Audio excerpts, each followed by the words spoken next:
if they are not available, create yours. Example, people are doing sausage from catfish. So Sausage. yes, Oh. Ah. sausage. That's Yeah. the first time hearing that.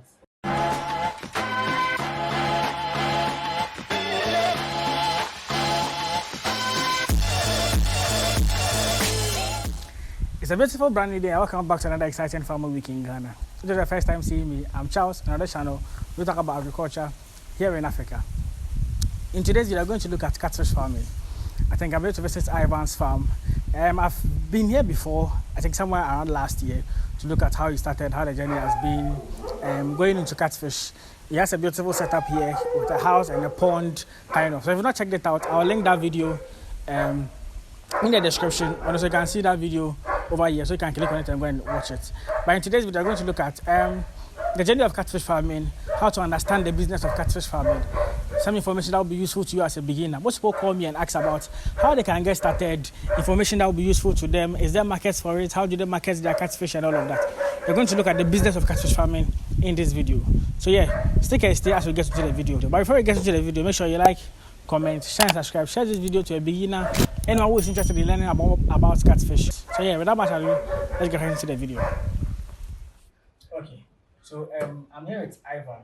I think about a year ago, I came here and did a video about his catfish farm, how the business, how he started, how the business has been so far.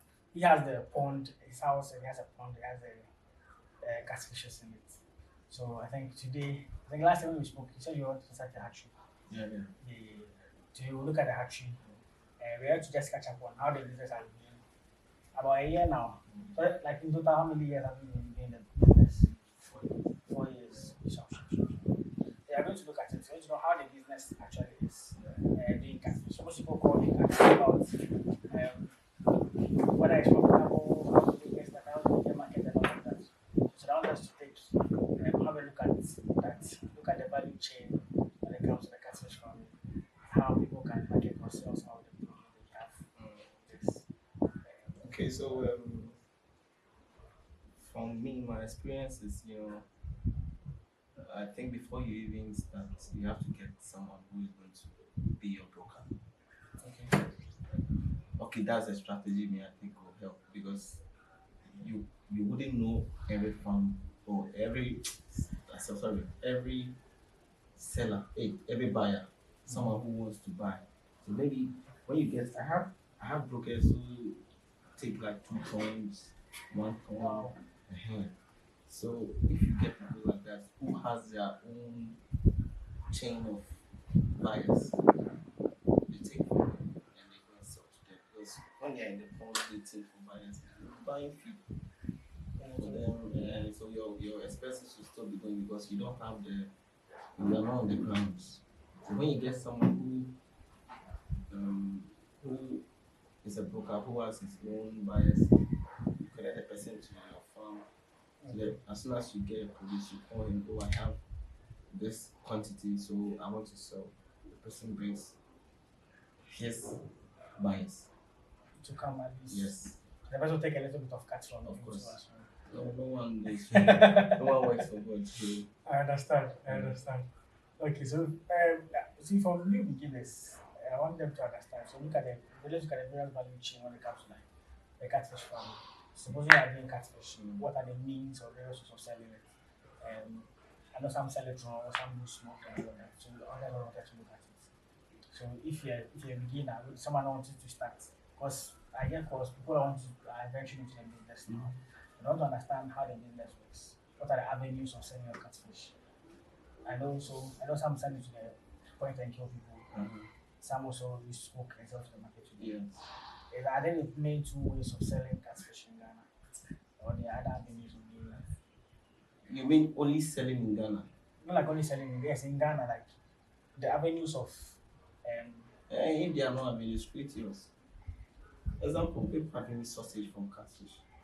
So sausage. yes, Oh.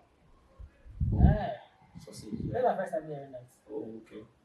In Nigeria, they are doing sausage with catfish. You can explore that market, because some people don't eat pig, but they do pig sausage. People buy it. You can try, and then if you venture into sausage, you try the market and you see. Yes. Oh, So interesting. with the sausage one, they cut the head and then they put the other side to they put it in the machine for it to grind. So after grinding, there's a this thing that puts in the rubber, like the normal sausage here. Then they package it like that. They put it in the freezer. So, Oh, interesting. yeah, so you can create, you can create your savings if the avenue is done. You understand? But the main thing is people who sell to the market, people who smoke and sell, people who also sell to the point and kill, others export. So you too, you can, because it's just like the normal fish that we eat here. The same stuff. Just that this one you can export it smoked. You Yeah, understand? export smoked, And then you can venture it to adding value to it through processing to sausage or something. Or you can do fillet. You see the whites they cut, you remove the bones, then they package it in a like a takeaway thing, they put the rubber like the normal thing you see at the bone. Oh, okay, they sell it that is without Yeah. the bones in them. That's filleting. So they do like you see you can depends on you, your mind, and what you want to do with your fish. But actually, this is my first time hearing this sausage. So really, is that Catfish I think sausage. I'll send you a video. Okay. Yeah. Interesting. Interesting. So yeah, there are various avenues. There are various avenues. That is, you have to create. You have to create. So you have to look at what to favor you. Because it's not everything can fit. Your genes can fit in. Sure. Everybody has his own space. Find your space. That one is true. Yes. It's true. It's true. No, but catfish sausage. Wow, like I'm it's interesting. Okay. This is my first time hearing that, but yeah, I'll check it out. I think in Ghana. People in Ghana, someone is doing tilapia sausage also. Yes. I'll check out research catfish sausage. You the person is you. Person can bring it. And try and see if it will work. I think it will. I think most people will prefer that. Yes. Most people don't like the normal sausage, the pork and stuff. So once I do sausage has fish. Yeah. It makes sense. It makes sense. Okay. So I know normally in Ghana the main avenues are when you have the fish, you have the as I said the agent or the brokers. And people come and buy and go and sell to the content people, or you smoke and go and sell to the market. Those are like the main two avenues I know most people do yes in Ghana. So surprising to know. It's just few people who also export. Yeah. And looking at the exportation, you spoke about that. Now most people are finding out, they know there's a huge market for catfish when you export. I want to tell a man who, I think someone in Saudi came from the Netherlands, talking about he buying and I think 9 grams or so for like 50 euros, 30 euros, something like that. It's very expensive. Like, people are want to waste and use to export their catfish. And can you shed more light on that? I know previously you spoke a little bit about that. So I think when you want to export catfish, you don't have to think about a container full or something. Okay. That is too large. Maybe you can't handle the logistics. So you can package a 20 kg box. You can put it in the box. Maybe you smoke. Let's say 500. Okay. And then you package it to be, let's say, 20 kg. I don't know the 500, which one will be, but you have to calculate it to be 20 kg. Okay. And then you go to Ghana Post or DHL. But Ghana Post will send the 20 kg to the location. But when you are doing a large quantity, you need certifications. You see, when it's 20 kg, they say that you're going to eat it yourself. But as soon as you want to do large quantity to look like you want to do a business, then people will eat it. So then you have to get FDA certifications here, there, and everything. You understand? So, but when you do a 20 kg box, you can put it to Ghana Post. Is that the standard has to be 20 kg? Yes, it's 20 kg below. Okay. I think that's the required quantity. I think I read it somewhere like that. You have to. It shouldn't be more than 50 kg. The DHL can just export. DHL will tell you 2 kg. Last time, but I think they do 20 kg too. But 2 kg was like 200 cedis. Oh, okay. Yeah, the time I asked, I don't know if it's changed, but when you go to Ghana Post website. There's a place there that you can do your calculation where it's going. They'll give you the rates there. So when you just go to the office, you take the box there, they weigh it, and you pay the thing out. Okay, I was thinking DHL normally does. See, okay, well, they're mostly letters and stuff. Oh, they do packages. Yeah. They do packages. Okay. Okay. So look at so now to the exporting big, as I say, basically most people will do the 20 kg. Because That's what makes sense. yes, if you're going to do a whole container and for instance you don't smoke it properly, because the last time I was telling you someone smoked it. Do you know what the person told me? The person said, those time when I started, no. So we gave it to her. We gave her the fish to go and do process it. She left the stuff in the stomach. So when she smoked it, it wasn't dry. You see, you need to take the things out so that even if it's not dry, but when you don't smoke it properly, it will spoil in 3 days. And then imagine that the things are inside. So imagine you do a container with the stuff inside. Before you get it, everything is spoiled. It won't even get to behind the pot for them messed up. So do the packages as you are starting. So don't be rushing to do plenty. Yeah. So do the small, then you be growing. And then if you feel like you want to do a container, then you get the certifications. US how their branch, the FDA certification, they do it in South Africa. So they'll call you and they come and look at where you are processing it. And then when you are smoking, you don't use wood to smoke, otherwise they burn it. They use the oven. They have an oven called a hot oven. I think they use gas. Okay. You see, but when you use the wood, there's a chemical. A woman in Australia did a container. And then they support all the fish in it because it was containing chemicals they didn't like. But didn't they check the thing before she sends them? They check the well. As in, you said they'll come around and kind of make sure everything is right and stuff before you. I don't know how she shipped it. They shipped it from Indonesia. Oh, okay. They didn't ship it from here. So later on, then she sent me the documentation, the reports for the damage they did on it.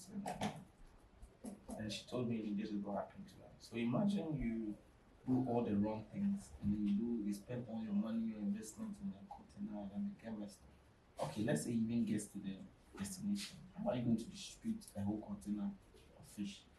How are you going to do it?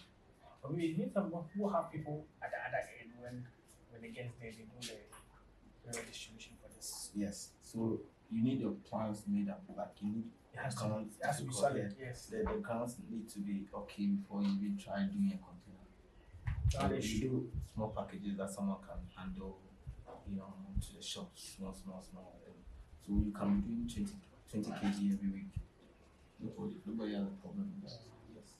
I think it's good for beginners or for people who have done the business for some time. The 20 kg. Yes. Yeah, Okay. Yeah. Okay for you. That's nice. Okay, so supposing you have to start a catfish farm this year, 2023. What are the things you would do that now with all the knowledge you have that previously or 4 years ago? I didn't do. Yes. Now, let me start from. If you're not doing your own hatch, you need a very good hatchery to buy a fish from. Because let me go. When I'm talking, sometimes I want to explain it further. So because feel free. even buying of fingerlings, you have to be taking it out. When you are doing hatchery, there are grades of fish. You only test them first batch, second batch, third batch, fourth, fifth. The last batch, you don't go. Imagine I sell fish like that to you. With feeding now, you can feed 10 million bags, don't go. Interesting. You understand? So what you even buy your fish from, your fingerlings from, is really important. what I said. So let's say I buy, they call them months. Let's say I buy, okay, my starting my top 2,000 months. So I keep buying feed. The rounds, I think the small ones are like, what do you mean? No, months they don't go. Okay, A fish that doesn't go, they are fixed. I don't know how they call you it. have started growth. Yes, they don't grow. So then they don't grow. Then they don't grow. They keep long to grow. Okay. And then they have shoots that they grow quickly. Okay. Quickly. I have some there which are 6 months, but they are 2.5 kg. Go quickly. You go. Even if you feel you don't feed more, they'll go. Let me try and understand. So let me finish. So imagine you buy that kind of fish. One, use both your time, everything. You waste time. Time is money. So if I'm supposed to buy like 30 bags and I'm buying 60 bags because they are not going. And still get the You are same size. losing. Yes. And now to feed is very expensive too. Now feed is like 250 or 230 or something. Yeah. And they run out 230 or 250. Imagine you're buying feed for fish that doesn't go. It's not worth it. No, it's true. So why you even buy your fish is very important. Okay. Very. Okay. Me, my hatchery, I get my demand is more than I can supply now Okay. because they know. So I have brokers. You also mentioned it, yeah. Yes, you can't do without that. You can't be a fish farmer or you can't be a farmer or anything and you think you can sell the things yourself. You can't. Even if you can, you will waste time. Then the fish will be in the water till you get somebody and go and buy it. Hey, no. You need a broker. Someone to listen to Juma. No. You see, someone was calling me. That's one thing. Oh, okay. Yes. Nice. So you need a broker to help you out of food. So with the prices like this, they'll tell you, oh, let me give you like this. You calculate your things, it's okay for me. Cool.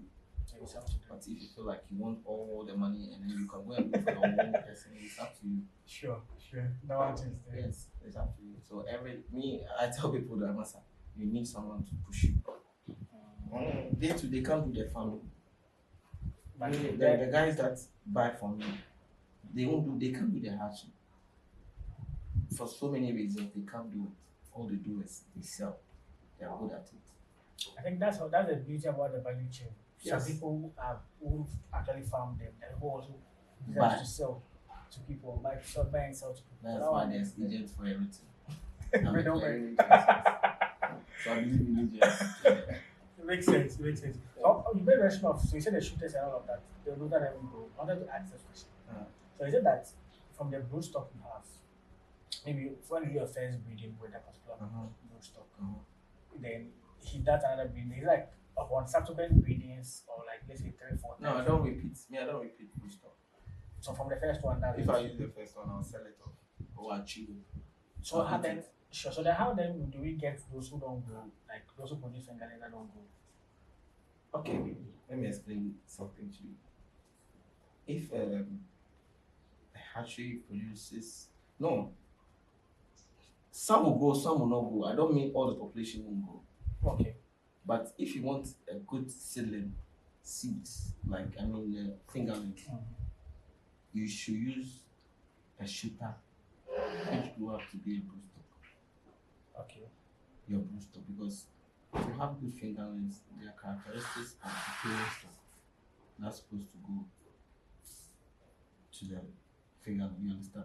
So if the parent grows quickly, has good features, that's the most important.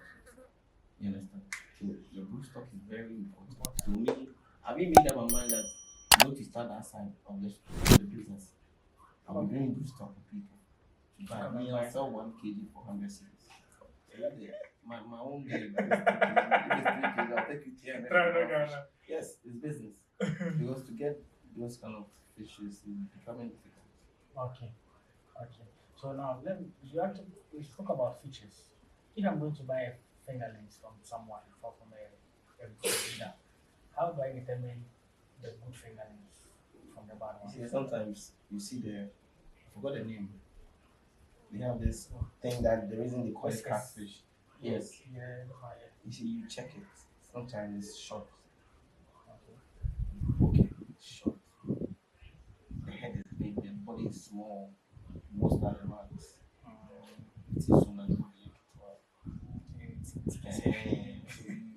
You see, there are some things. Okay, me when I see, but that's the example I'm giving you. You check the feature. People say, "No, fish really nice." Me and my fish from I bought a fish. I've been buying this stuff from people. You compare them to what I have. There's vast difference. What I mean, if I say what I have, what I paid myself, it's vast different. The color, the fish, the features of the fish. You see, this one looks like that a beef. This one looks like a hustler. I even went to buy some stuff for someone. The fish didn't know how to eat. Yes. The foreign feed ones. Even the local feed that we buy here. They don't know what to do with going. They don't know which that's it. And they don't pay for it. Like 2 weeks, they didn't eat. The guy was saying he didn't feed him there because it was an 18 pond. Okay. So I think he was dependent on the Gogomi Inside. So to determine where you have to know where you are buying your fish. Not everybody on the internet. You go and the person will bring you fish. So that's one good way of identifying. Yes, good signal. Okay. So now then back to the main point. So aside you knowing where you buy your fingerlings from, what again would you say you will do now that okay, so you have to manufacture your own feed. Okay. Yes, so you get a formula because the feed is expensive. I think when you manufacture your own feed, because it's like 70% or something of that production cost. Yeah, feed is the main cost. So when you get the formula to manufacture your own feed, it take you a long time. Because you spend 67 bucks for 1,000 fishes. I don't know how much that is. It's more than 20,000. So if you're manufacturing, normally, yes, we'll talk about manufacturing of feed. Now, what are the compositions that you see can be used to produce your own feed? Okay, that is somebody's else's job. I have these Nigerians who are selling a formula books. So how to prepare your own feed? Yes, so they will. There's a in the book they'll show you add this amount, add this amount, add this vitamin, add this. But no, it's soya bean, granite cake, aluminum granite, the cake that is stuck in the machine. Oh, okay. That is the granite cake. Then they mix it with the soya bean. There's fish meal, soya bean, granite cake.